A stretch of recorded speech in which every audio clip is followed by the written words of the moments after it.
couldn't breathe. Like I couldn't get off my couch for months. They did a biopsy of my lung tissue. They could not find anything wrong. In Chinese medicine, your lungs represent unprocessed grief and sadness. We keep burying our emotions, and our emotions can bury us. I was literally suffocating. So this beautiful workshop experience, it worked for me. I've taken over 100 people through it, and it's really been a gift. And what else is possible? Happiness is when you realize you've been operating from other people's thoughts, feelings, emotions, and now you get to choose something else. Happiness is a choice. Happiness is an energy. And if you're not happy, you can do something about it. Now is the time. Turn it up. Don't let anybody dim your light. And how does it get even better than this?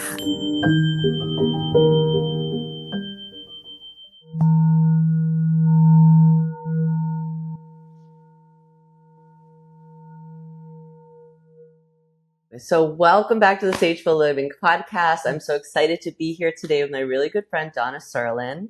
And Donna is going to share with us the book that she wrote called Healing Through Happiness and the story of her life that led her to this. Donna is one of the most positive people that I know. She has some phrases that she uses and carries with her every day that helps her to change a crappy day to a happy day. So amen. So what is the statements that you love to live by? Well, today was really a very crappy day. Just call my husband 1-800-ED and he'll tell you how I woke up this morning and until I got here with Susan, not one of my better days.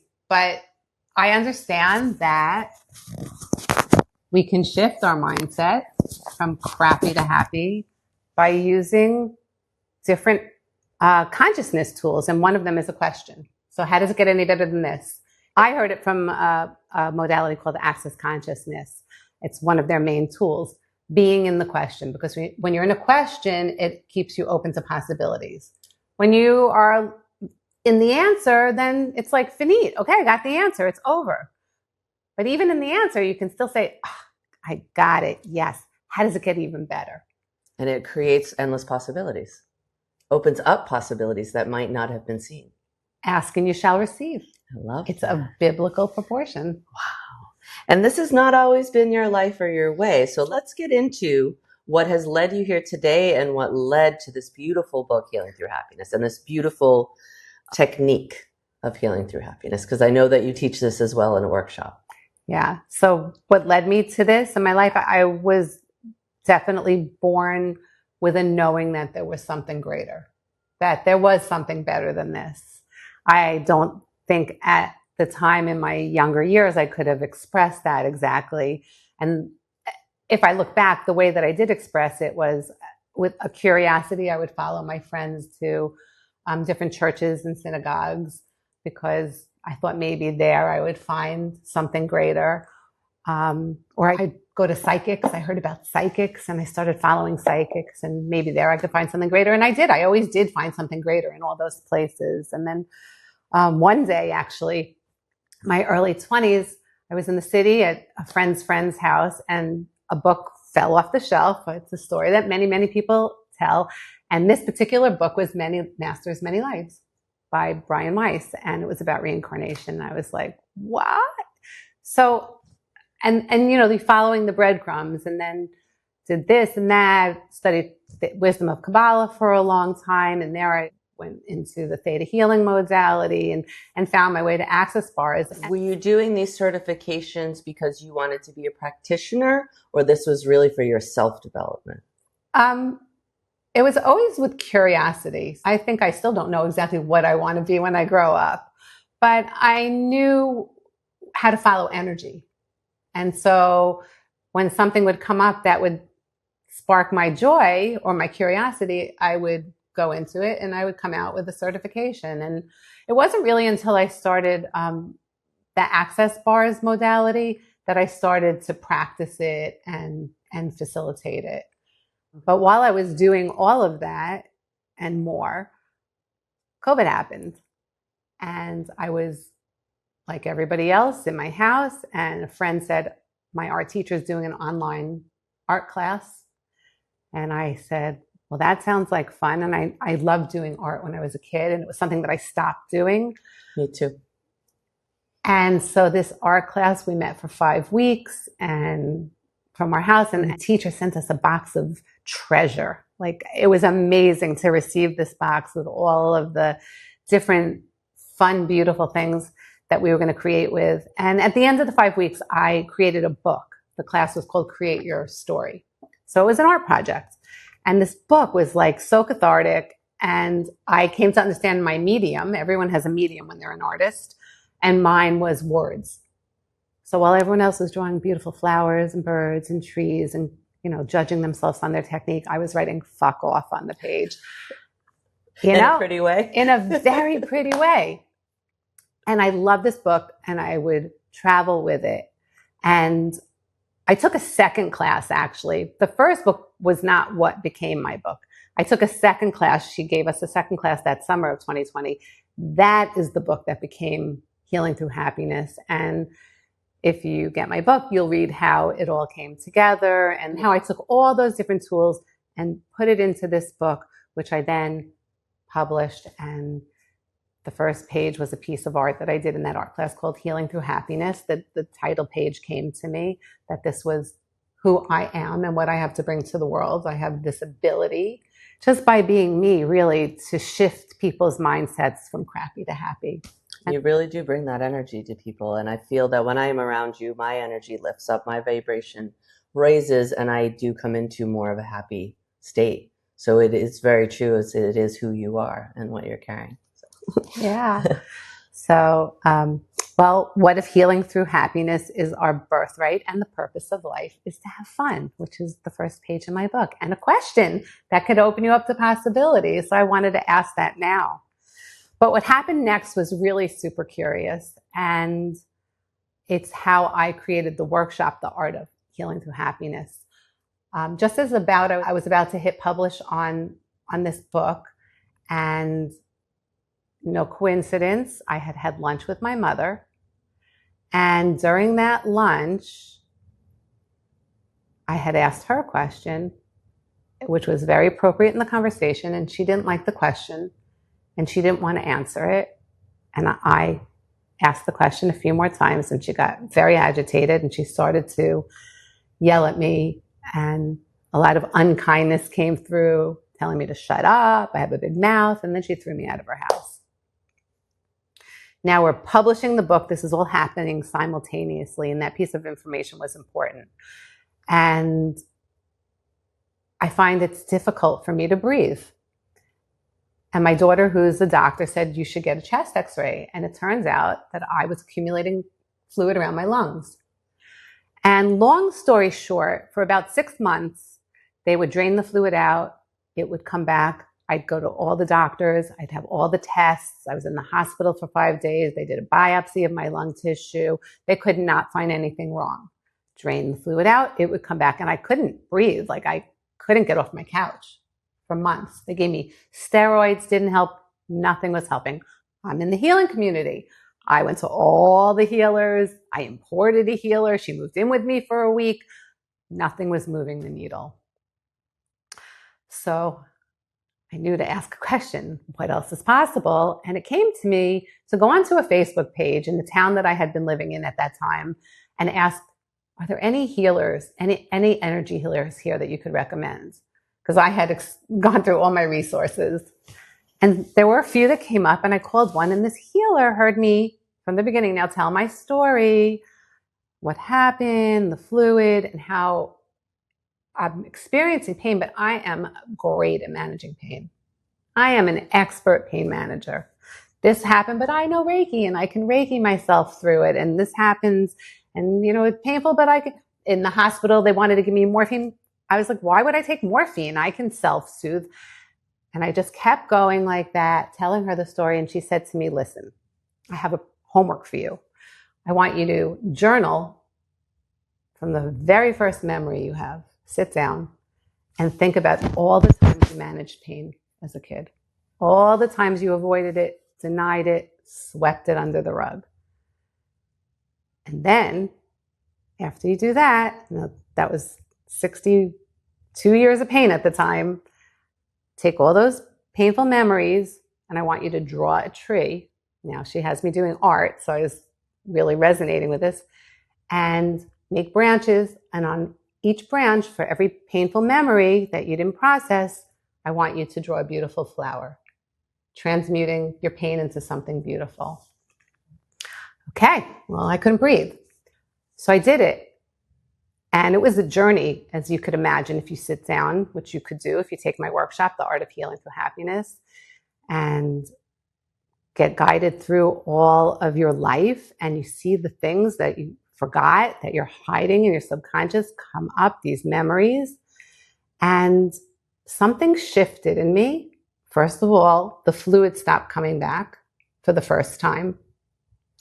And I also had lost vision in my right eye at the same time that this fluid was accumulating. And the doctor said that they could do a surgery, but I wouldn't be happy with the results.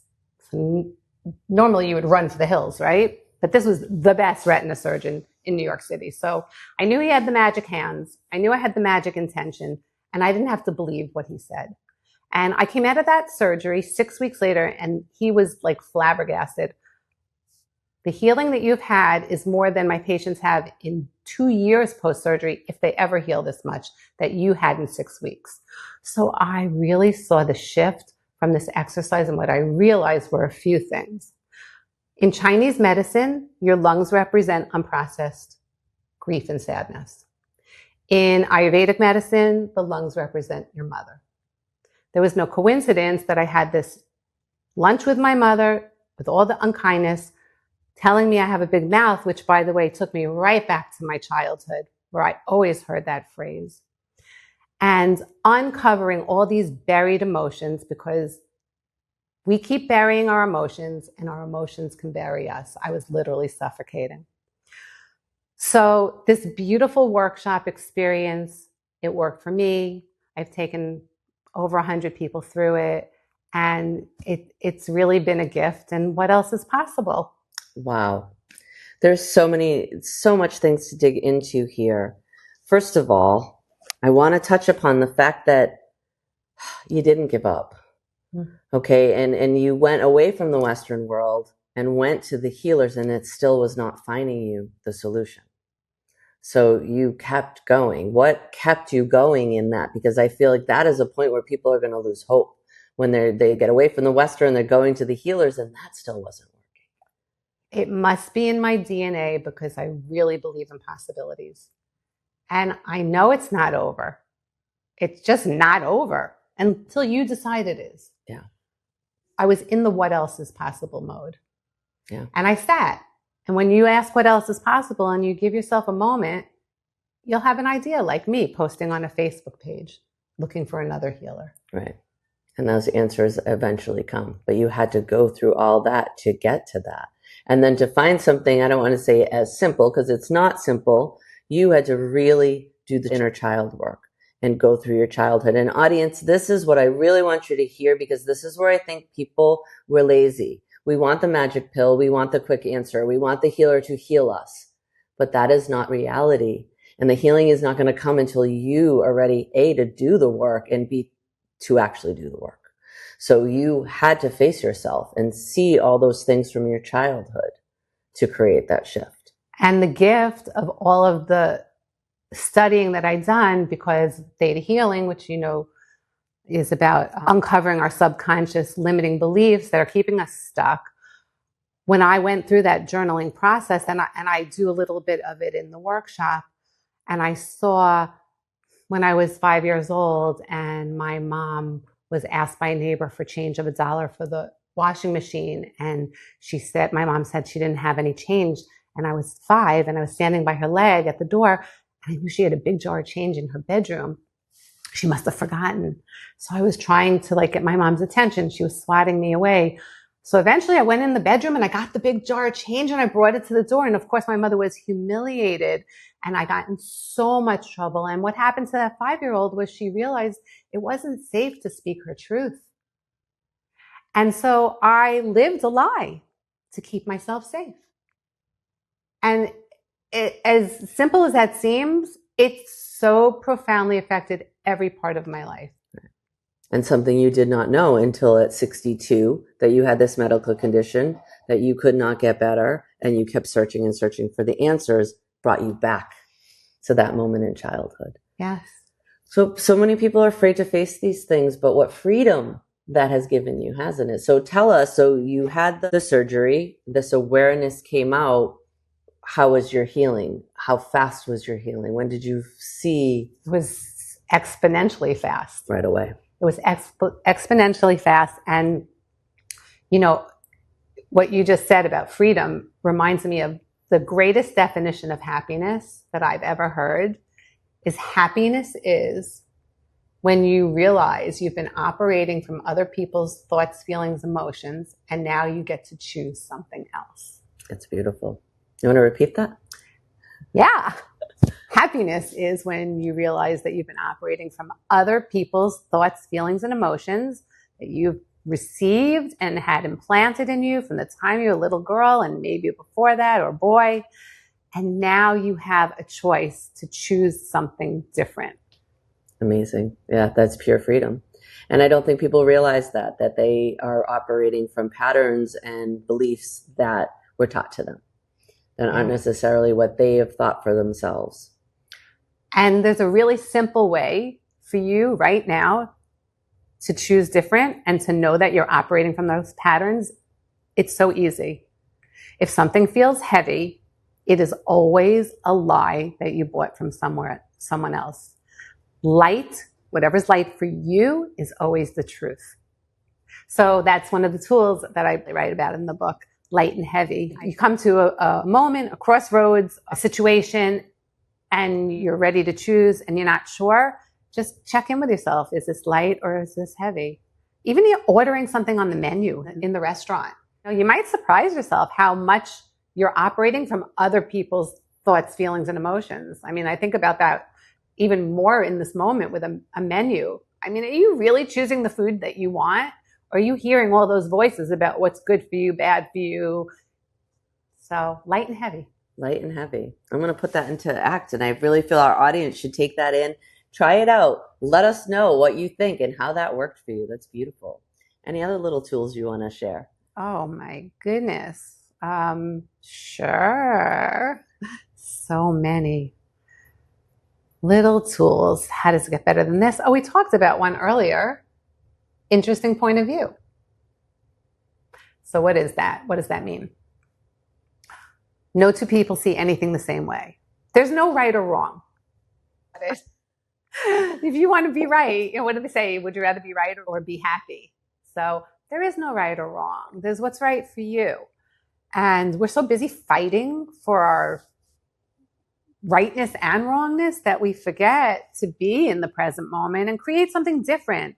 So understanding that everybody has just their own interesting point of view, including this is my interesting point of view right now based on what I have experienced and learned. So there's a tool. Now you have light and heavy.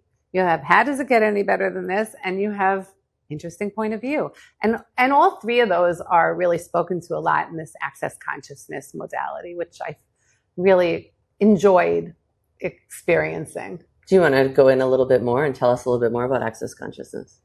Because this is another modality that's out there. Like I've told you, we're here to uncover all these modalities so you know that there's so many tools out there for you. And as you've heard before, a lot of my friends, a lot of the healers, they compound and they do all these things. It's for information and it's for knowledge, really, and it's for our own expansion. So I'm never going to stop. I'm sure I'm going to get tons of more certifications in you as well. But it doesn't mean we're using them every day, but we call it our toolbox. Yeah. So you learn these tools, and each day, like Donna was saying, she knew what she pulled out, and that's what worked her at that time. Mm-hmm. And so as we build our toolbox, so we have all these tools. One day you're going to need the wrench. So one day you're going to need breath work. Well, no, another day you're going to need movement. So it's like one day you're going to need a Phillips head, and one day you're going to need a flat head. So we're building our own toolbox of oh God, there's modalities. So many. I mean, I will talk about access bars because it's a modality that I facilitate. There's this incredible modality called human design where you can find out what your human design is and just delve into it a little bit. And there's 5 types of human designs that all humans are. I'm a generator. So when you understand that you're a generator, which like 75% of the population is, good chance you are, your strategy is to respond, not to react. So that's huge. That seems to be across the boards, but that's because most people are generators, responding versus reacting. And how do you know if you're responding or reacting? If you're satisfied as a generator, you're in response mode. If you're frustrated, you're in reaction mode, and you cut yourself off from your power. And it sounds so silly almost, but I know now when I'm frustrated, I am aware I'm frustrated. I'm cutting myself off from my power. How can I be more satisfied? So that's one tool. And then I love the source cards.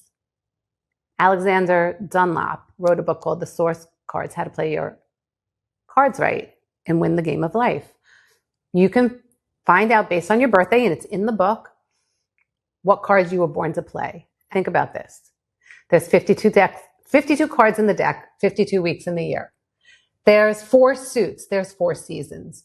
There's 13 cards in each suit. There's 13 weeks in each season. If you add up the deck of playing cards, it adds up to 365. Really? There is an ancient wisdom buried in the deck of playing cards.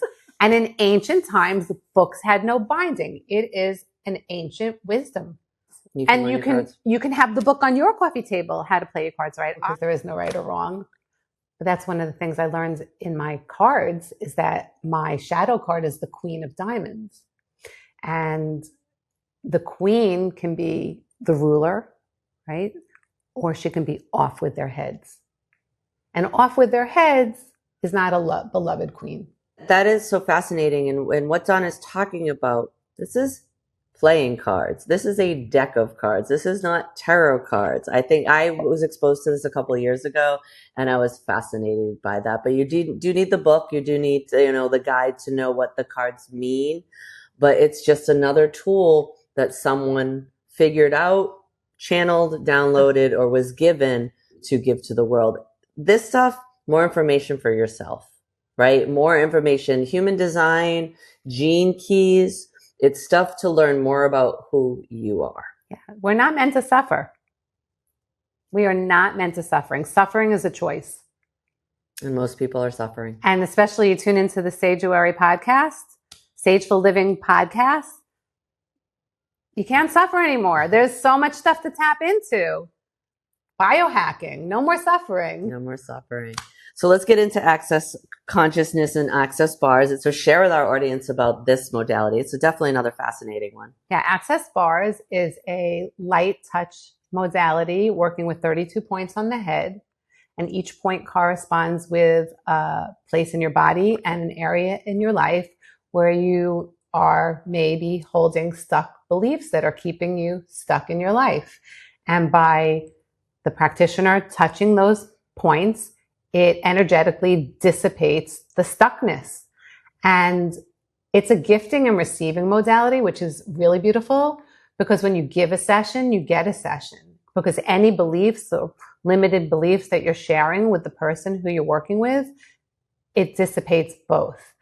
And some people, their life changes in the one session, and some people just feel greater, lighter, relaxed. They do have some research on it. There are thousands of people in hundreds of countries around the world, and anybody could learn it in one day. In one day, you get certified.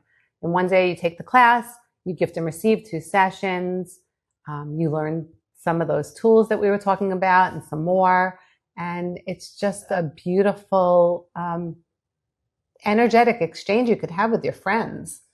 Yeah, what's interesting is it's one of the modalities that you can't use on yourself, right? Maybe a little. I mean, you can touch your own points. It's a more dynamic when it's with someone else. But that's this thing. It's so gentle and not invasive. And like you said, it's just on the head.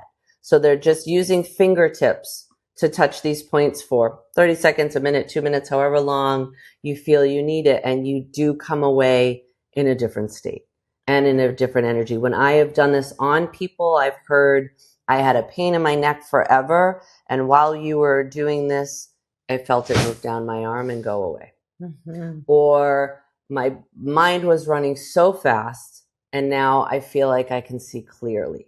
Mm-hmm. So it's a beautiful calming modality. And there's more to it as well, right? Besides the bars, they go deeper into more of their modality. I have a son with autism. He's super rigid.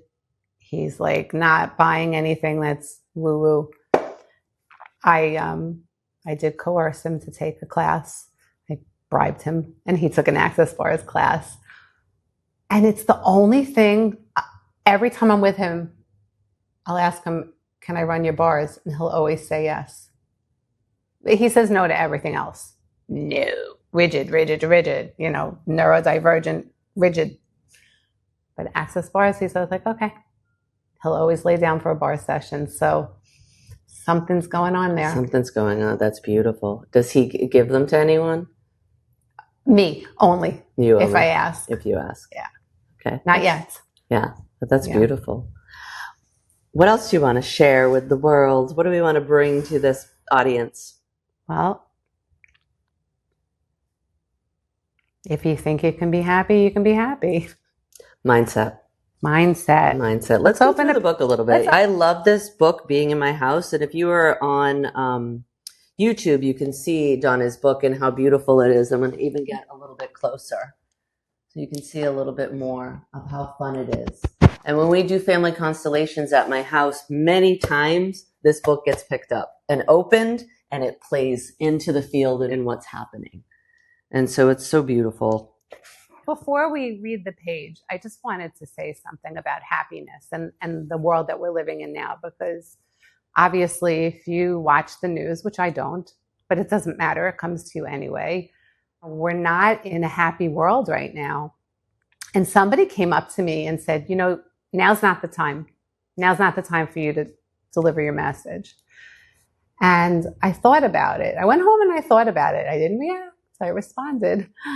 And I realized, no, now is the time. We need happiness more now than ever. It is our responsibility to find what makes us unhappy, to uncover it with all these tools and modalities that you're learning about, because you can, and to become happier, because happiness is contagious.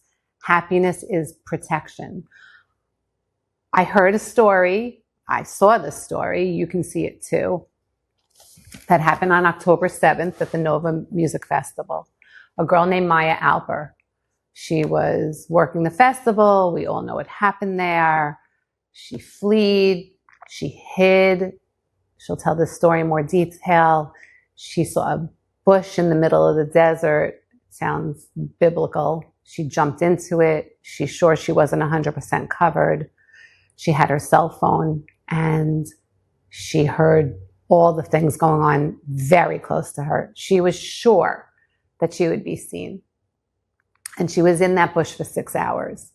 And during the 6 hours, she made a decision. Now, she had just spent 6 months in Guatemala doing breath work. And she was very attuned to her breath work and the joy of it and the breath of life. And she said, I am going to use my tools, and I am going to record myself, because if something happens, I do not want my mom to see me suffering. I want her to see me happy. And it's quite the footage. And you see her using her tools, her affirmations, her breath work. She was in this bush for 6 hours. She videotaped it, and she survived. She says she heard the terrorists right next to her. They didn't see her. So when I said happiness is protection, happiness is a choice. Happiness is an energy. Happiness is a knowing that if you're not happy, you can do something about it. And now is the time. Turn it up. Don't let anybody dim your light, especially not you. That might be the page you turn to. I wish I had done that. It's never too late. Ask, would this be a contribution to my life? If yes, then ask, what action can I take to actualize this? This is living happily ever after. I wish I had done that. I wish I hadn't done that. Either way, you can still choose something greater now. Choice is your superpower. What if it's never too late? You're never too old. You can't get it wrong, and you will never get it done. What can you choose now? And I think for me, it's wish what I haven't done. It's never too late. So many things. Yeah. I think even what I'm doing now and doing this podcast. And that took a choice for me to do this. I had thought about it for a while, and it was a choice to put it in action. And because now is the time. So now is the time. It's never too late. I love being here with you on this podcast. I'm so grateful. Thank you. Well, you bring such a light to the world, and I want to share that with everyone because, it's not like you had a perfect life. You have been through plenty of stuff, but you've been able to get through it, to heal it, and to be able to live a beautiful life now. And how does it get even better than this? Exactly. What else is possible? So ask yourself these questions. What else is possible? How does it get any better of this? Does this feel heavy or light in my body? That's a big response, especially for the generators. Is that a uh-huh or an uh-uh? That I get from a human design person too. They said, when something happens, you ask yourself, what is your response? Is yourself go, uh-huh? Or is go, uh-uh? So that's like, is that heavy or is that light? Yeah. So there's these tools that we can use in our everyday, getting out in nature we've talked about before, calming our nervous system. So our body is one of our greatest tools. That, like you said, ask your body. I need to do that more as I've had so many injuries. And I need to ask my body, why are you hurting? Or with this, what are you trying to tell me? What are you trying to tell me? And you can ask your body, could you tell it to me in a way that would be with more ease? I love that. Did you guys hear that? You have some pain, anything happening in your body, ask your body. What are you trying to tell me, body? And can you tell it to me in a way that I can receive it with more ease? Beautiful. All right, let's get out and do that. Yeah. Anything else we want to share? You can't get it wrong and you never get it done. So if you want another tool, that comes from Abraham Hicks. Abraham Hicks says all the time, you can't get it wrong and you'll never get it done. So do it now. Or later, whatever's light for you. But don't worry. Right. Because you can't get it wrong. And we're never going to get it all done. That's not what we came here to do. We came here to be happy. What if, with your luck, everything is always working out for you? What if something wonderful is always on the verge of happening? What would it take for today to be one of the best days of your life? Yeah. With my luck, it will probably work out and will work out faster for me. It's good and it's true. Such positivity. What would it take for today to be one of the best days of your life? Can you ask yourself that every day? What can it take for today to be one of the best days of your life? You're asking yourself, and you're also asking the co-creator of your life, right? We came here, we chose to come, but we didn't come alone. And we're co-creating. We're constantly co-creating with our higher self, with each other, and we're here to create. That was something very powerful too from my book and my healing story, is that I realized art was my medicine and creativity was the cure. Ooh. So creativity is the cure. So what can you create and through what medium? What is your medicine? And you might have many medicines in your cabinet, just like your medicine cabinet, right? Sound and tea and chocolate and friendship and running and swimming and reading a book, taking a nap, whatever it takes. Right. And when you say like the creativity, I think of sometimes in how I dress, how I do my makeup, what I wear for glasses, what I buy for glasses, and it is expression. It's my creative expression. Creativity doesn't mean you have to sit down and paint or draw or create art. You can create in everything. And out-create. Yeah. We're on the creative edge. We are on the creative edge. We are created and we are the creators. And we are the creators. So on the SageFull Living Podcast, I love to have my guests share with what are your daily tools to keep yourself aligned. Well, those are shifting a lot, I must say. But up until this point, and for a period of time, my daily tools are journaling in the morning. I wake up and I brain dump, because I don't know about you, but no matter how positive I am, some sneaky little things trying to get in there about something that happened yesterday or something I have to do later. And that just distracts me from my creativity, which is the present moment. So journaling for sure. Usually also a meditation. Sometimes it's a short one. Sometimes it's a longer one. It could be 5 minutes. It could be 50 minutes. And then move my body. Yeah. Those are my 3 yoga, go-tos. Exercise, Pilates, walking. These, yes. Yeah. Yes. Yeah, movement doesn't mean you have to be out there dancing. And learning something in the morning. I like to read or listen to something that I love. Conversations with God. That one's on my bedside, or Eckhart Tolle in New Earth, or Mark Nepo with the Book of Awakening. It's a beautiful book. So that there's always a book where I can open to a page, just a page, and read, even if it's just a paragraph. Sometimes it's a podcast or a YouTube video that caught my eye and I want to listen to it.